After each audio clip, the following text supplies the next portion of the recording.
Lives of our Saints. On the 21st of December, our church celebrates the feast of Saint Juliane of Nicomedia. The following are some thoughts on her life and works.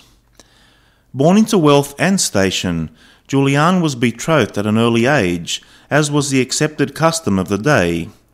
She was scarcely 9 years old when she was promised to become the wife of the prefect of the province, who was more than willing to wait 9 years for the girl, who as a child was blessed with a rare combination of great intellect and extreme beauty. When she finally attained the age of 18, she was a proficient scholar and a creature of delicate beauty.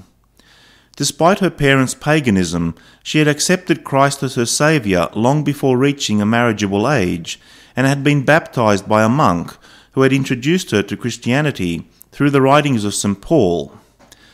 Deploring his paganism, Juliane nevertheless loved her father and respected his wishes, not for one moment objecting to the pending marriage, about she had known for many years.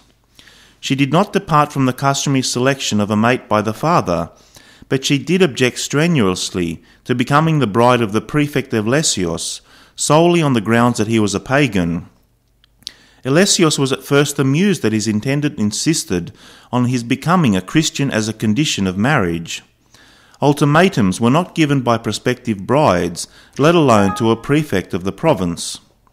Not wishing to lose this prize, Lesios joined the girl's father in an all-out effort to bring her back from the Christian fold, but no amount of pleading or cajolery could move her from her avowal as a follower of Jesus Christ. Soon the enticement and frustrated pleading gave way to resentment and anger.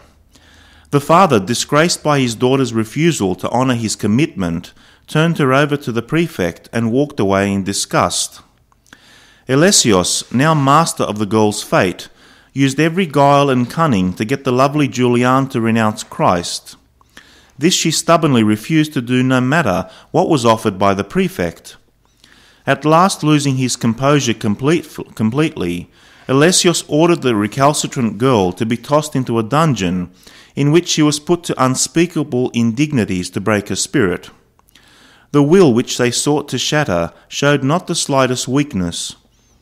Juliane was put to the torture with fiendish devices, and when after all the prefect's tortures proved to no avail, her strong commitment to the Lord won over those who were trying by any means to wrest her from Jesus.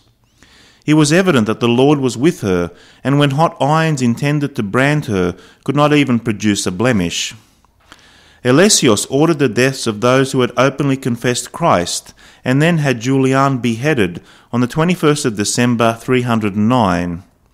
Her body was claimed by a pious widow, whom none dared challenge, and she was buried in a chapel on the outskirts of Nicomedia.